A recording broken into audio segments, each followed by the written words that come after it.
Movies Inevitably podcast. I am Vincent Cloud, and I will be talking to a friend of mine, Adam Hofkees. And, we could talk about sports, we could talk about books, all that sort of stuff. But inevitably, I will run out of things to say, and I'll just be like, man, I want to watch Ant-Man. Or, oh, you watched it and it was bad? All right, never mind. But we'll eventually talk about movies. So, yeah, I sat down Adam, and we had a convo that lasted quite a bit. It starts off into one movie, and then we bleed into another movie, and that's just how it goes. This is Movies Inevitably podcast. I want to talk to you about Star Wars, man. And Excellent. not just any Star Excellent. Wars, but Star Wars 7. You had heard a rumor of a villain, Oh, yeah. and you said he was all shrouded in darkness. Yeah. Basically Sith-like, Yeah, I right? remember this. Again, this goes back to, I don't want to try and rehash it on a podcast. But, yes. Okay, so I check out this spoiler. I didn't read the entire article. Okay.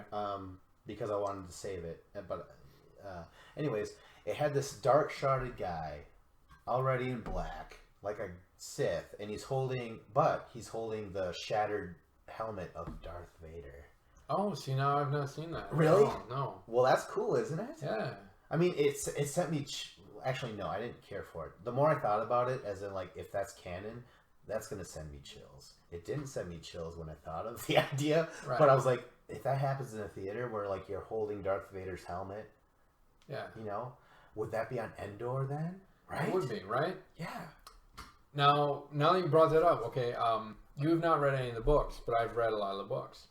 And in this one trilogy called the, if I remember right, the Jedi Search trilogy or the Jedi Academy trilogy, Luke is going about trying to rebuild the Jedi Academy. And he finds a young kid who was in the spice mines of Kessel, which was mentioned in Star Wars. Oh wow, yeah. His name is Kip or something. It's KYP. I've always pronounced it Kip, but somebody else may pronounce it a different way. Kite. Kipe. There you go. That sounds anti-Semitic. Anyway, he becomes very powerful, and he's seduced by. Kite does? Yes, he becomes one of Luke's best students, best pupils. But they're on Yavin from the first New Hope. Where they talked about doing something cool. They were rebuilding the Jedi Council there at the old Rebel base. Oh, okay. Cool. And what they end up finding out was 10,000 years ago or 1,000 years ago, there was a Sith Lord who had a base there. And he entrapped his spirit into a crystal or something. I don't remember the book all that clearly, but this student ends up getting corrupted by the spirit. The spirit kind of possesses him in a way. And he turns to the dark side. He goes to Endor and he puts on the mask of Darth Vader and he puts on the cloak because I guess the cloak and the mask were not burned up in the fire. And that reminded me of that when you mentioned that. It feels like maybe they're trying to take things from some of the novels. So in that case, you kind of know, if there's more hints that come in, and you're like, this is that book. Yeah, that's a good book for them to. I thought it was an okay book. Yeah. It was one of my favorites, but a lot of the characters are kind of generic. The main Imperial villain was the only female to reach the rank of admiral in the Empire. And she was this hot-blooded redhead, which I loved about her. But a lot of people were like, oh, she's just generic out for revenge. But I was like, all these other villains I'd read up about in the books, a lot of them had a lot of character depth, where she was outcast from the Empire. She was in her own little thing, protecting a research facility. And then she finds out from when she captures... So she was way too badass for the Empire? She was... They were like, get the fuck out. She was too hot-blooded. She supposedly was the lover of Moff Tarkin, who was the guy on the Death Star. Whoa, that's juicy. Why don't you open up with that? Because, who is this chick? Why should we care? No, you open up hey, Grand Moff Tarkin? Yeah. It was his lady. He got blown, motherfucker. Right? He had this hot redhead. The Oval Death Star office. Oh my god, Exactly. yes. The Death Star's Oval Office. Holy fuck? So this chick bangs Grand Moff Tarkin. Right. And he's like, hey, bitch, give me a sandwich. And she's like, why? I'm like, whatever. It's off the Death Star. Go get it. She goes to get the sandwich. He gets blown up. So we follow this random hoe. Right. And she's, what is she? Well, it was more than that. She was like his Moff Tarkin's apprentice. Not only his lover, but she tried to learn from him. She learned all his command tactics. Oh. And he became a Moff. She got to Admiral, but because all the other guys were all like, yeah, this is just a woman, she can't do nothing, because the Empire was, according to the books, was very anti-feminist and anti-alien. So The Empire was? Yeah, the Empire. Well, and people got that because in the movies, all the Moffs are men, and you hardly ever see an alien who's walking around with the Empire.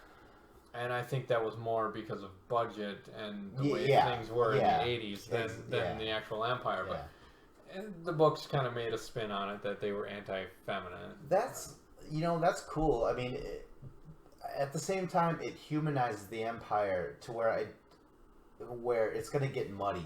Where it's like, do I want the Empire to win now? And that's what you don't want. Yeah. What was so good about the original trilogy was that they were bad and these guys were good. And then when in the prequels where you're like, the Jedi are good, right? You know, well, then it gets muddy again because again, fucking Anakin Skywalker, he fucking kills kids, bunch of kids, yeah. But don't dare call them kids, call them younglings. Right, younglings. Spare us, please. Yeah, it's god, no. If they do that, I'm getting upset that. That they might do something that... I'm getting upset that the Empire might be sexist. And anti-alien. Because I didn't want the Empire to get humanized because I didn't like the fact that things were blurry on the prequels. So what I said had grounds. I didn't just spew out nonsense. That's true, yeah. I feel like I was on the attack and the defense on that one. And I was like, what the fuck? Can we just talk about Star Wars? What the hell are you getting about? Alright, go on. No, I don't know. Where is that? Well, talking about the woman? Yeah, the chick. Yeah, but they didn't like her, so they sent her off to the whole spice mines of Kessel. Okay, so Kessel, they said in this book, was near a black hole cluster, like thousands of black holes that were just all in a group. Now there was a pathway to the center of these black holes, and if you stayed on the correct course, you wouldn't get sucked into the black holes. But at the center was an Imperial research facility, and they made this Admiral Dalla, the female redhead chick, the leader of it. She protected it with her, I think she had 4 Star Destroyers. And there was a prototype of the Death Star. It was like the framework of the Death Star there. And she was there protecting it, but for whatever reason, Han, when he was running from Kessel, because he was on Kessel for whatever reason, I can't remember. Quick interjection. Yeah. This book took place after Return of the Jedi? Yeah. So then when you say something for the Death Star, you mean for a 3rd Death Star? No, this was supposed to be... This was before the prequels were ever thought of or put into movies, so it was the prototype for the original Death Star. Where in the prequels you get to see that the Geonosians came up with the idea for the original Death Star. Well, in the books, they didn't have all of George Lucas's notes, so they were like, we're just going to make up that the Empire... Yeah, they didn't get his notes, that he was just going to throw it in wherever. Right? Yeah, because he had to make it all connect and whatever. So they're like, George Lucas, we can make everything make sense, but in a more subtle or beautiful fashion, like by making things like a poem, repeating stanzas, the people are gonna feel diminishing returns. That's right. You know, like when you see Anakin's arm getting cut off, you're gonna be like, you're gonna shrug. Like you're gonna be like, okay, Luke got his hand cut off. Sure, that was less to sacrifice, but it affected me way more than this. Like. Besides, he only had... No, Luke got an artificial hand right away. Yeah. The same with Anakin. Anakin got the golden Still, diminishing returns. I didn't feel shit when he got his arm cut off. Yeah, I didn't really either. When I saw his arm, the golden arm, all I could think was, "Hey, there's Goldenrod." That was what Han called 3PO at one point in Empire Strikes Back. Oh, whoa. She was protecting it inside this maw. They call it the maw of clusters of black holes. Black holes, yeah. And this Kip or Kype or however you want to pronounce So the name. offensive. Kype. Just say whatever. Kype. You already said it. He helps Han with the Force get into the center because only the Empire knew the way to the center. Like they mapped it out with probe droids and whatever the hell. But she interrogates the probe droid. I'm sorry. It wasn't good. It was very good. I knew exactly what you were doing. So Han gets interrogated by Dala and says, "No, the Empire's pretty well gone. They've been wiped out. The Emperor is dead. Moff Tarkin was killed. Da da da." And she's so devastated by this, she can't understand how the Republic and the Rebellion, they call themselves the New Republic, are building basically their own government, because she's used to the New Hope days where the Empire's becoming this dominant force, and that's what she thinks going on in the galaxy. She's basically cut off because she's in this cluster of black holes, and she never hears from. So the how long world. was she? How long was she manning that black hole station or whatever? Like years. Her outside contact was with Moff Tarkin, and when he died in A New Hope, Return of the Jedi is supposed to be, I think, 5 years after A New Hope, and this book took place like another 4 years after that, or 3 years. So it's basically 8 to 10 years that she's not heard from the Empire. And then Han basically says, "Oh yeah, the Empire got its ass kicked." She decides that her 4 Star Destroyers may be the Empire's last hope of beating back the Republic. So she basically comes out on a suicide run. She just attacks whatever she can in a bunch of hit and run strikes. And I think what I was getting at was that was something I really liked about her character. A lot of people said, "Oh, she's just very simplistic and revengeful," but no, I was like, she was desperate and she hit hard, you know. And I think they bring her back in some later books. I haven't read all the novels. They came out with the Legacy of the Force ones, and I haven't read any of them. Yeah, she was basically gonna do what she could to help the Empire and get revenge because her lover was gone, you know. Yeah, her old wrinkly lover. Yes. Yeah, just what was that? 5 years after Return of the Jedi, or Return of the Jedi was 5 years, and then another 4 years. You said about 4 years, yeah. So 9 years. So she's over there, you know, near these black holes, and she's like, "Fuck, that was the last time I got laid." Grand Moff Tarkin is gonna be so much wrinklier and older and saggier. You know what? They had been like 9 years. ultimate Viagra in Star Wars, so I'm sure that they didn't even have to worry about Viagra. They probably got a shot or something, and they said, "Now you're good for your 120 years." Wait. There's nothing third dimensional about that character. I mean, I could kind of see that just because I'm pretty sure people would be like, "Yeah, we got a strong female character," or so we're told, said the female reviewer. And then it's just going to be like, funny how her characterization is based on being the, innocent little sex slave to the oldest, whitest man in power in the galaxy next to Darth fucking Vader. Right. You know what I mean? That's going to come up in subjects.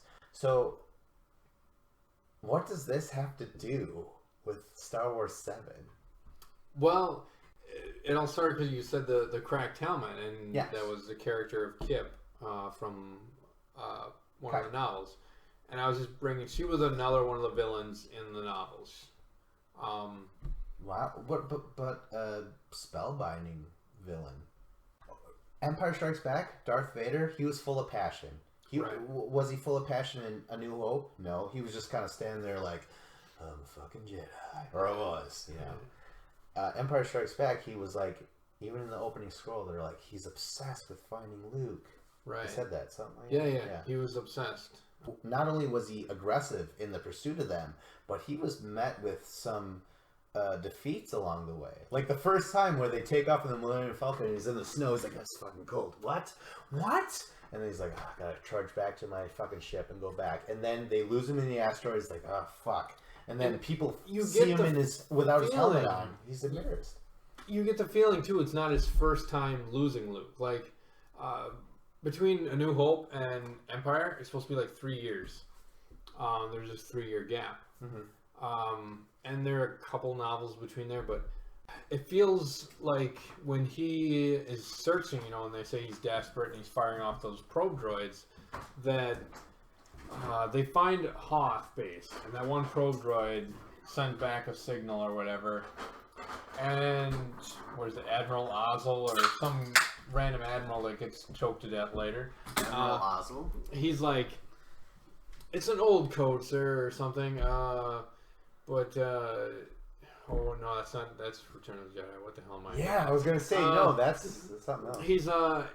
He's like there are many small, not civilizations, but he's basically saying that Hoth could be a pirate alcove or whatever. But yeah, but Vader's all like, "No, it's them," and these guys are like, "We don't know," and I get this feeling from that exchange that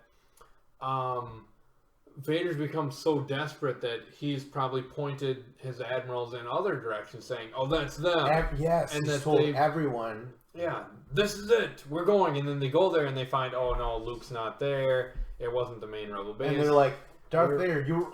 We're all tired of you. And he's like, no, he's never gonna hear that because he's like, I send all these animals out following these probe droids.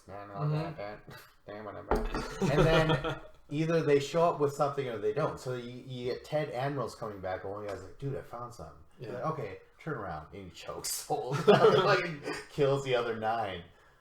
Darth Vader he was so kind of like, that's a villain in A New Hope. But in this one, you showed him having to deal with shit, like the bureaucracy of holding someone over the screen while talking to the other person. I'm pretty sure that's pretty complex. Yeah. Even for him. He's like, "Holy fuck, I don't know how I'm able to do this because both my arms don't even exist." I don't think it was a problem for him. But if you're gonna, when we're talking about Empire and him being desperate and searching for stuff, I want to bring up Palpatine in that, where they have like this shrouded, ugly-looking dude in the original before they did the you're talking special edition. Yeah, let's talk about that. When he talks to the Empire as a kid for the first time, I was always like, Vader is such a badass in this Empire. He's like some top dog that you don't mess with. But then when you found out who his boss was, I was like, "Who the hell is this guy who tells his badass?" And look, he's kneeling. He's like, "I'll do whatever you say, Master. I'm humble before you. I'm basically showing you my belly. I'm like, scratch my belly. I'm a little dog, And then the Empire's like, "Red rocket, red rocket." And you're scared. I mean, I was scared as a kid seeing this Emperor, and which is why Return of the Jedi is one of my favorite movies, because you get to see the Emperor and you get to see how villainous is. He's like laughing while he's torturing somebody. He enjoys. Yes, and he acknowledges to Vader himself that, "I'm torturing your kid. Yeah. And I'm gonna have you fight your kid." And he's the whole time he's like, like he's fucking laughing about it. And he's so arrogant that even after Luke beats Vader, he's all like, "Yeah, so come take my place. Vader, you suck, man. I'm gonna take your kid. That was my plan the whole time," And he's a badass. People can say what they want about the Ewoks, whatever. I don't care. Palpatine was true. Scary as hell. If you exactly. And he's my number one villain. I know a lot of people will pick Vader as being the best villain, but Palpatine to me is my number one villain of every movie, any movie. Really?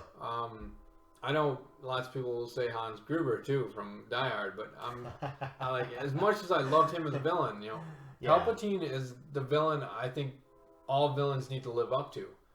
Yes. He was terrifying to me, and he was powerful and understandable why people followed him and did his bidding. Yes. He was terrible, man, because he was terrible to the villain Vader. Yeah. Like even oh god, yeah. When you get this guy who goes around choking people, and everybody's like, "Oh shit, don't want to get choked," and then that guy's like, "I got a boss." Oh, wait, you cower to somebody? He's like, yeah, it gets worse. He's old. It's horrifying, man. He's ugly too. Yeah. He figured Padme's dead corpse in front of me. It's terrible. It's Like, horrible. why do you serve him, Vader? He's like, he gave me this kick-ass suit, I guess. It's an awesome suit. I mean, you got hold on now. This is like a futuristic samurai suit, yeah, man. and the Empire, these Grand Moffs, they're like, Vader, what the fuck? He's like, no, you guys got it all wrong. He gave me this suit. I was about to die. They're like, well, why didn't you, like, weren't you almost dead because you joined his side? They're like, no, you know, why did I let him finger Padme's dead corpse? I don't get it. And then, you know, but the Emperor is so manipulative. He could make Darth Vader forget all about that. He's like, fingering, no. No, that was Not with me. force. Yeah. Well, going back to that rumor of somebody playing, like holding the helmet of Vader, I think that's kind of cool in a way. Having read other books, according to the novelizations, they never used the title of Darth. The Sith people did not, because they did for a while. You sound like Yoda for a second. They never used this. Well, a little bit of beer. Darth. The Sith people did not. Go on. Did not. They did. They did. They felt it was too arrogant, saying, because Darth was a title of somebody of extreme high ranking, that I'm better than everybody, and they created an entire army of Sith. But then when Darth Bane, he took the title of Darth and he basically wiped out the rest of the Sith. He created the rule of two, that there should only be two Sith out there, one to crave the power and one to have the power. I think it's kind of unique. Like Palpatine and Vader were supposed to be like the end of that line. They were the only two. And so if there's another guy who comes about who's a Sith Lord who decides, I'm going to become a Darth, for him to pick up Vader's mask, he's kind of like saying, I'm picking up the Darth title. Because Palpatine was never known as Darth Palpatine. Thank God, because that sounds weird. That does sound weird, but Vader was like the last Darth, and Darth is just a title for the Sith. But you know that the Emperor was like, I name you Darth Vader, and he's like, is that important or something? He's like, yeah. He's like, well, you know, Vaders are very important. What he did, again, it's manipulation. Yeah. He's like, no, Darths are. I'm not even Darth. You're Darth. Yeah. Do your thing. You know, and that he was known as Darth Plagueis in or not Darth Plagueis, but Darth Sidious. But as Palpatine, he never went around saying, Darth Sidious. Because he's like, it doesn't mean anything. I tell Anakin Vader. I tell Anakin he's Darth, because he's just the only guy I know who's got the Force left. Whatever will distract him from bringing up the fingering of Padme's dead corpse. Oh my God, he brings it up every fucking night he gets drunk. You know, being the Emperor is way harder than one thinks, especially when you're fucking number 2, or well, number 1, I guess. Whatever. He's a fucking whiny bitch. Yeah. Now he'd been the number 2. Because Palpatine would be like Captain Picard. Make it so. It'll be Make it so, number 2. Make it complete. So far, what we've gathered is this picture of a dark cloaked person, which, first of all, it's kind of boring. We've seen dark cloaked people. They might as well be a Sith. Like I was telling you before, it's probably going to be some evil guy. He's going to be interesting. He's going to be tragic. Again, it's going to be muddying the difference between good and evil in these new episodes. I have a strong feeling because that's what you do now. That's what the Dark Knight Rises was, or the Dark Knight, where it's like, wow, everything's just gray and like, and they J. Jonah Jameson, the director of J.J. Abrams. J. Jonah Jameson Abrams. He did a good job with Star Trek, but then he did Star Trek 2 Into Darkness, which goes in the face against the grain of a lot of other Star Trek shit. And I have a feeling he's going to do the same thing with Star Wars. It's going to look amazing. It's going to have great actors. It's going to be directed well. But then after a while, it's probably going to take a lot longer for us to turn on them than the prequels. But if it's done this way, where it's like, this one was done darker. This one was done like grayer. I'm afraid of the lens flares going on all the time. Like every time somebody ignites a lightsaber, you're just like, oh, I'm blinded. I can't see. He does a lot of those, and I know it's like his signature. I don't like the lens flare. I feel like there's too many. Really? I don't mind some of them. Watching the TV show Firefly or Serenity, they did some of that in there. Totally different director. Where they had the sun in the background, and you could basically make a shadow outline of the character, but the sun was like a big flare, lens flare on there. Yeah.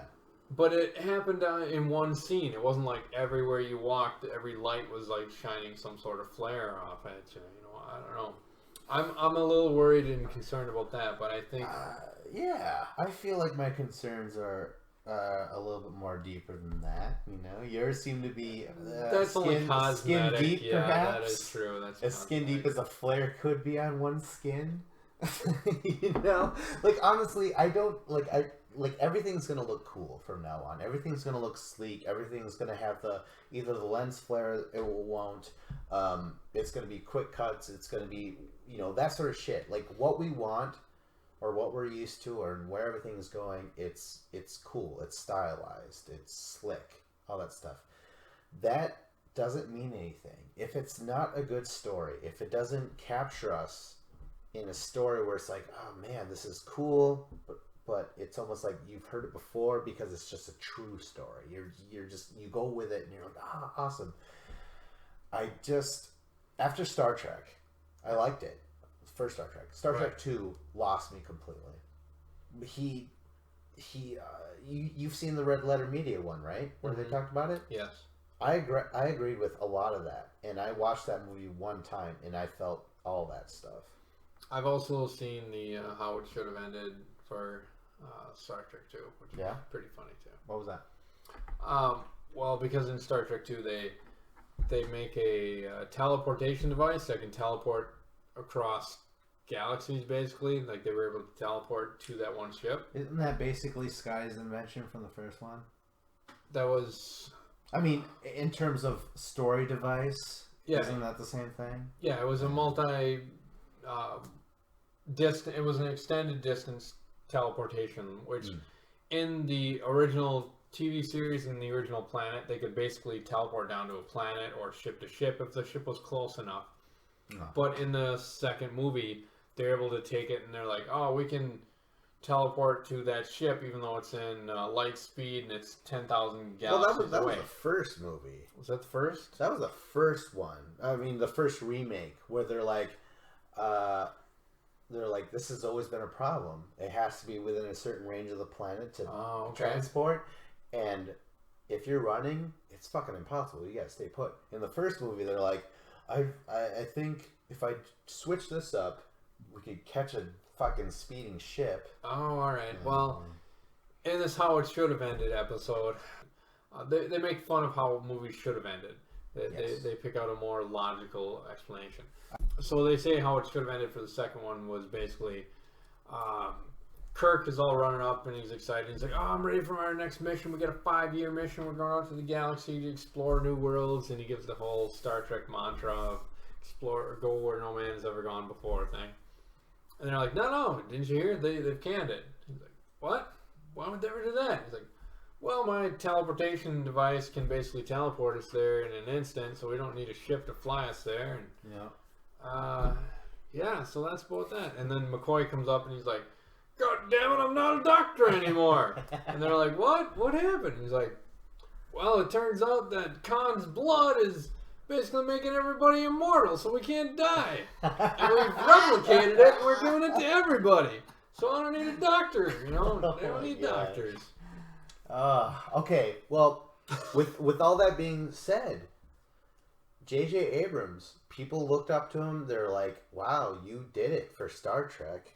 I mean, you know, some people did say that. Yeah. And for me, I was like, cool. I mean, you got people interested again.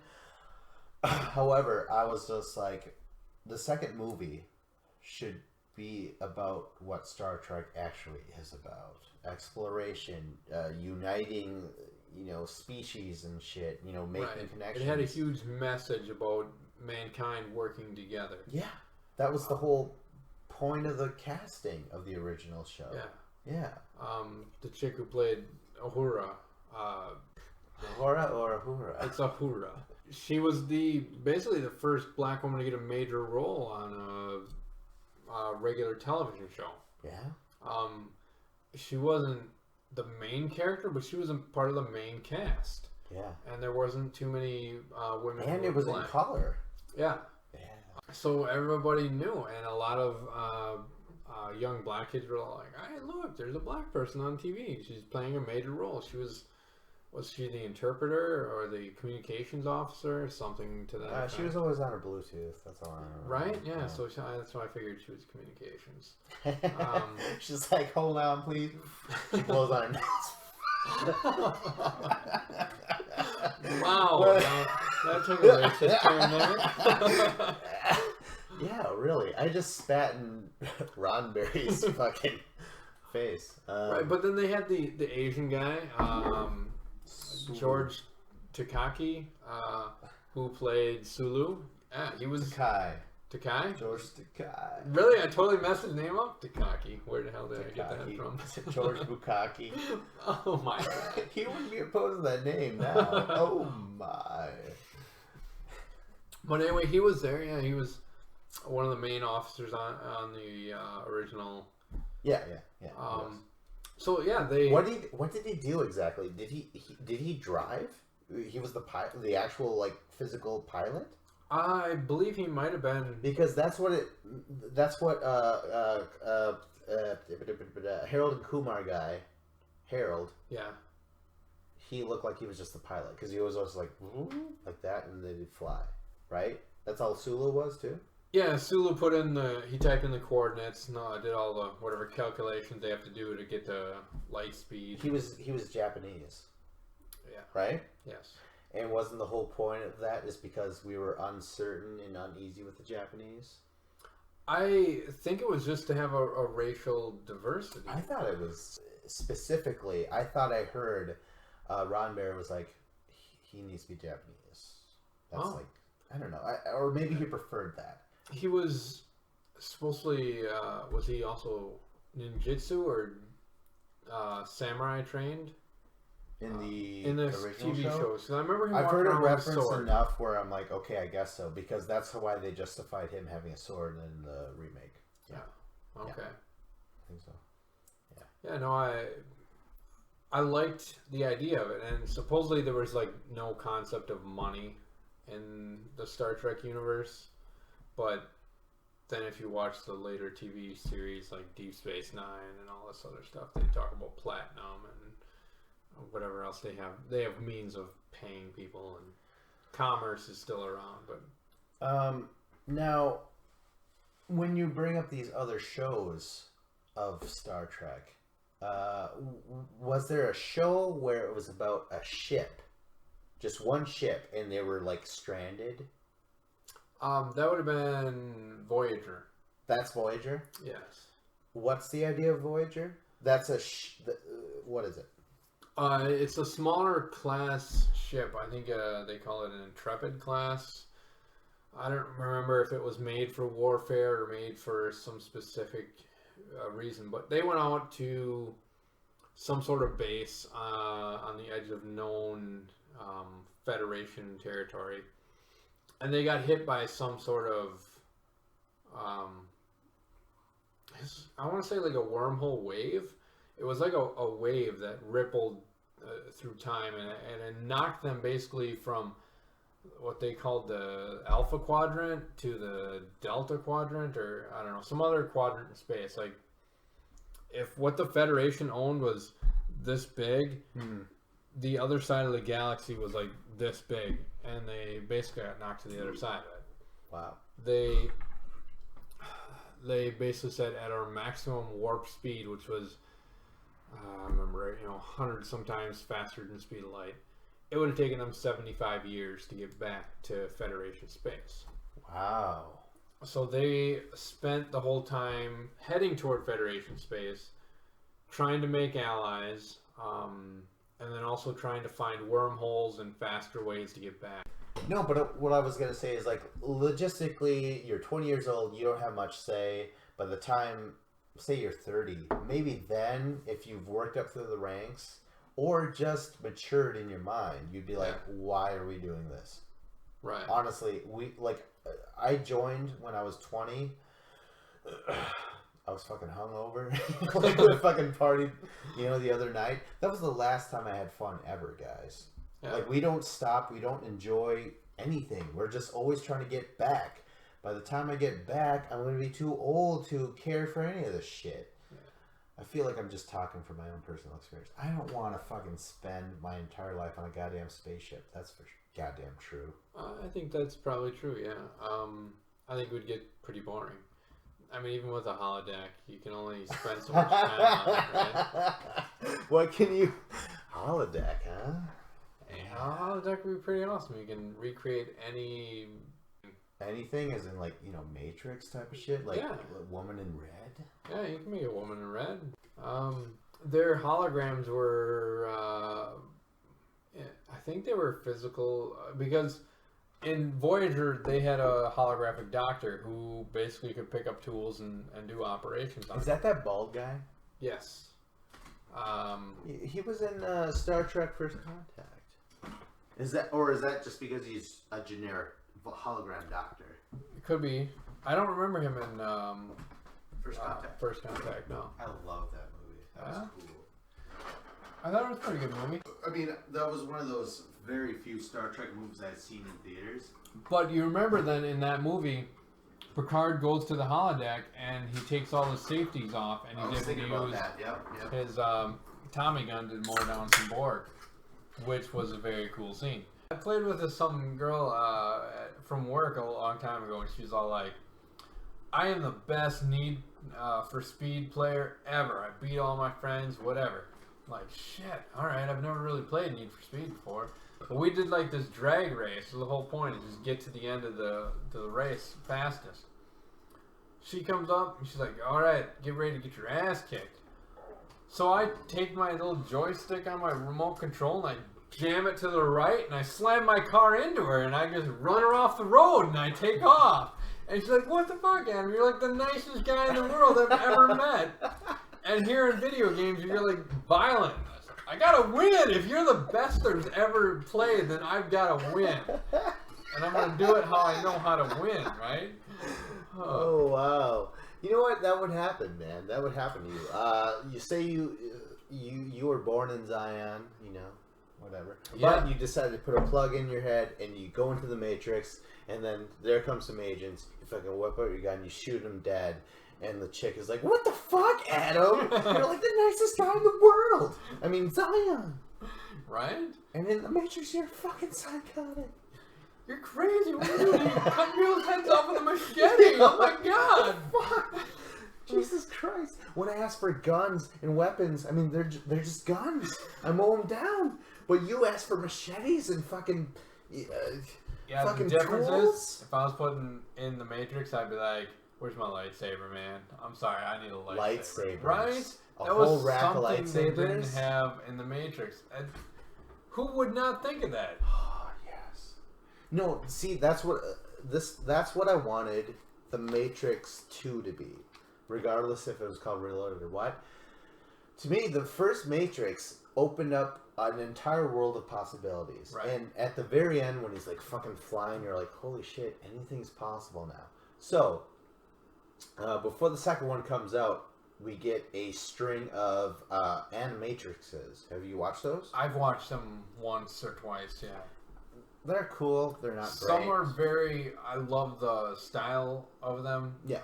But yeah, the story is kind of lost on me. Some of it. Yes, absolutely. Basically, what the Animatrix said to me as just a casual fan or whatever, like if you're making me watch the Matrix and I'm like, holy shit, that was cool, you're onto something, and then you bring out the Animatrix, and every single episode is like something new and mind blowing, and like even with the kid with the skateboard and shit, Yeah. that was supposed to be the character of the kid, right? Right. Why couldn't you open with that scene for The Matrix Reloaded? That would have been way better than the one we actually got, which I can't even remember right now. How did The Matrix Reload open? It was. What was it? I want to say it was the whole motorcycle. No, yeah, it starts with Trinity breaking into that Kicking building, some ass. and then she gets basically killed in a nightmare by an agent, and then Neo wakes up, and they're like, oh man, wake up, it's cold, and it's gray, and it's dank, and no one likes living in the free world of Zion. That's all I got out of that whole thing. Like, no one likes to be in Zion. Everybody worshipped Neo as a god, and they gave him all of their food, even though they didn't have any food because they were all starving in Zion. And he's like, "Don't give me your shit, man." Yeah. And they're like, "We love you, Neo. You're gonna save us all." We're gonna let it rot in front of this elevator. That's what we're gonna fucking do, man. And the kids are like, "I'm starving, mommy." Shut up! This is the savior of Zion. Neo. All right. Whoa. We all quoted him in Bible school. What the fuck, Right. man? Yeah. But anyways, going back to the Matrix, Animatrix, a lot of possibilities, and what we got was like, it wasn't that mind blowing anymore. It felt like, now that we got your attention, sit down and watch this movie about guys getting a keymaster, blah blah blah, you know, and people wearing latex and shit. What we should have been privy to was fucking like lightsabers, and then phew, a whole thing of lightsabers. We were almost there in Matrix Reloaded with the wolf. Remember that? Remember where she's like, "Oh, a wolf man." The Frenchmen Yes. had vampire. Well, in quotation marks, vampire. Never form. actually said Yeah, in but the movie. they couldn't be killed by anything, and then the one chick was all like, "I found that they have a weakness to silver." Yeah. You know, so it was either a werewolf or vampire, but I got the. She sounded way hotter than that. Yeah. Monica Bellucci. I tried, but. All right, go on. So you know, you get the feeling, and then they talked about the upgrades guys being like ghosts, and so you get this whole thing about all the lure that human beings have talked about from Yes. the werewolves and vampires and ghosts and goblins and whatever. Mm-hmm. They were all just Matrix issues or characters that were supposed to be deleted. Yeah, what was that called? I don't remember Anomalies. how she described it. They were all some type of an They're more anomaly trouble than they than they're worth. I don't know. worth or something. So we were given a taste of like, oh, there's maybe a little bit more possibilities. However, even in that within seconds of that scene, Neo is chasing after them, and he's busting through doors, and he busts through, and for the first time in the whole fucking trilogy, basically the last time, we see white mountains, like this glorious, like just like he's like, I'm in the mountains, but he's not saying that like, oh my god, he's like, fuck, you know. Right. Get me back to the city. To me, it was almost like he broke into the Lord of the Rings, and there was this huge, beautiful landscape that I was like, "Oh, that's beautiful," and he's like, "Oh shit, I gotta fly back to the cities." I was like, "No, dude, stay there and find yourself some elven girlfriend." What? But he's like, "I have to save Trinity." You know, I feel like the elf would have been a better suit for him. You know, because Trinity, she's just gonna die a bunch. Right? The elf, she's gonna live for fucking ever, and he could yank those ears down. 1,000 years or something, right? For 1,000 years, yank those ears down. Ears for 1,000 years, man. What was I gonna say? Oh no, So when he busts through and sees all those mountains, it triggers this article that I read where they're like, the Matrix isn't actually an entire world. Like, not everyone is in the Matrix. Like, you and I, we would probably not be in the Matrix because the Matrix apparently is a giant city. Okay. That means, like, when I first watched the movie, I was like, oh, that's cool. So I could be in the wilderness, but I'm in the Matrix? Turns out, no. The Matrix, if you're in the Matrix, that means you live in this giant city. So right off the bat, I check out of the movie. I'm like, I've never lived in a city. I'm out of the Matrix. I don't care. That's how I felt, you know? And that's pretty much what they said. As soon as there was something interesting, like a werewolf or a vampire, shot dead. As soon as there's a big open vista that you feel like, oh, this is Earth, mountains, you fly away from it and go into the cities. Everything about the Matrix Reloaded set something up and then turned out to be disappointing. Okay. You know, you see all those people and they're like, you know, making out in that rave and shit, you know, but you only see two people actually with penetration. You know, you want to see the entire thing get down, man. It's all disappointment. I don't know. I was confused by the whole orgy thing in Zion. I personally like one-on-one. You know, I take a quote from Naked Gun where he's like, I like my sex like I like my basketball, one-on-one with as little dribbling as possible. And yeah, that's me. I don't much like multiple whatever orgies. So the whole orgy scene in Zion was kind of like, it's kind of a turn off for me, but whatever, you know, they do with the thing in their future when everybody's going to die. Maybe if I knew the whole world was going to die and I was at this huge city, maybe I'd go for an orgy when everybody else is having an orgy. Yeah. I'd be like, I'd be sticking my tongue out like, where's the Molly at? Or I'm not maybe, doing this. But then my girlfriend, she'd probably be like, let's just go back to our room. And I'm like, yeah, that sounds good. Let's screw this party. You know, so that's... I'd be like the kind of person who's all like, yeah, we're done here, thanks, we had a beer. I'm like, no, stay. Like, yeah, stay, get fingered by mysterious Zion. Like, I want Zionite. to put my finger in your a-hole. And I'm like, no, thank you. We're just going to go to our room. We're going to have a party in our room. And they're like, oh, let's join Adam in his room. No. Are you guys going to finger each other's little black holes, little plug-ins? Your little diodes. Yeah, you guys need a couple extra fingers, man. I'm there for you. I got a few extra USB ports. Nah, it wasn't for me. I didn't like it. I gotta say about the Matrix, though, those mech things they walked around. I used to play Mech Warriors. Yes. Loved it. Yes. Loved that video game. Keep waiting for a movie. Mech Warriors, a movie. That's it, man. That's the closest you'll ever get to it. I think it will. Did you think that they used the mech suits properly, or did you feel like they could have done so much more? They could have done more with those. Some of them could have. I don't know.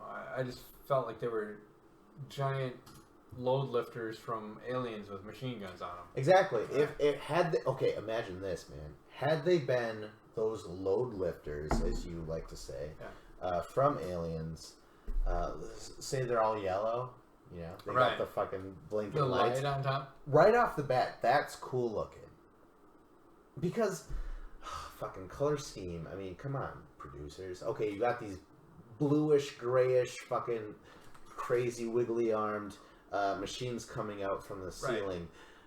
Contradict that with the hope in the yellow alarming lights of the fucking Mech Warriors. Right. Except they don't have guns. They just have those fucking pinchers like in the fucking Aliens movie. That's way more dramatic. Way more dramatic than just being like, just shooting guns. Yeah. I honestly fell asleep in that movie during that fucking scene. I did. I reawoken for the Neo and Smith fight because I'm not a psycho. I know goddamn well that fucking scene was gonna be great. You know? Yeah. But I did fall asleep in that because it's just. I think there's a theme here with me. I just get really bored and tired of the same old shit, like, really quickly.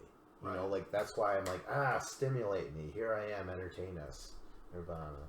I like the whole Last Stand type thing, but I don't know, each one of those mechs could have been personalized because they weren't like an army per se. They were just the last of humanity, and sure Yeah. they had some sort of laws, but I'm sure even so, the people who were like, yeah, these are the laws. You can only have machine guns on these mechs. If it was my mech, I'd be like, fuck that, I'm putting an RPG up on this arm, or I'm gonna have a grenade launcher because I am mechanically inclined and I know how to do this. So each one of them should have been like personalized because they were a ragtag civilization of the last of humanity. Yes. And how organized can you be underground? Look at their clothing. Basically you have one cloth. So you honestly gonna convince me that not only do you have mech warriors, but you've made them underground, and they're strictly used to fight these robots every how many years has this happened, Right. according to the architect? So right off the bat, it doesn't make any sense. Yeah. Hey, do you Personalized, have more a mech? personalized, yeah. Do you have a mech suit? I do actually. Right. I'm the old. I could barely afford it. See, right off the bat, mech suits in that entire movie. See, it I don't doesn't think make it any had sense. anything to do with affordability. I think it was like, hey, you guys, you're our engineers. You have to design us something. And each one of those engineers would have probably come up with their own personal thing. And then the guys who they're designing them for, they're like, hey, any man or woman who's able to fight is going to run around these suits if they're able to, because Yeah. we really don't have a, hey, join the army or become something else. There wasn't, I can't see there being too many jobs down there. There's got to be farmers and there's got to be builders. And then there may be a politician, but even the politicians have got to do something besides just politicking, because people would be like, hey, wait a minute, why do we give them free food and shit? And these alien robots are going to come kill us. Yeah, they're like, I don't know about you guys, but I set down like a month's worth of like bread. Well, not bread. No, Right, that would be whatever. rotten. But like a month's worth, whatever. I set down this basket, and so did you. I know you. I grew up with you, and so did you. We all know each other. We set all this shit down in front of him. He's like, yeah, thanks. I'm like, what was that? And he walks away. It's like, honestly, Keanu Reeves, fucking like, even his voiceover. It's like, He's very monotone, but He it is. worked right in that It worked. movie. in the first one, he's like, whoa. Like, he's honestly bewildered, and rightfully so. That we were along the ride with him, going through all this shit. He's totally bored in it. Like, he's In bored the in, second his one, life. yes, he's In his bored. First one too. In the first one, he's like, "This is my life. I go to work. I do this." But then he gets all this weird stuff. He's like, "What's going on?" You know. But he, as an actor, I don't think he's a great actor. I think he plays this whole monotone thing very well. And I think in the first Matrix, he's supposed to be just some dull guy who's at some office. He's like, I'm not the one, Yeah. but all right. And he's like, whatever, my life sucks. And then he's got this weird shit happening, and he's kind of like, oh, what's going on? But he doesn't get too emotional. He does have the range, though. Have You you think? seen? There was a movie by Sam Raimi years ago, not too far back, but he was really good. Keanu Reeves was really good in that movie. If you give him a role of something, he can do it. Okay. Yeah. I've seen him in like Sweet November, and then I've seen him in The Matrix, Yeah, and I can't remember. Oh. I haven't seen him in very.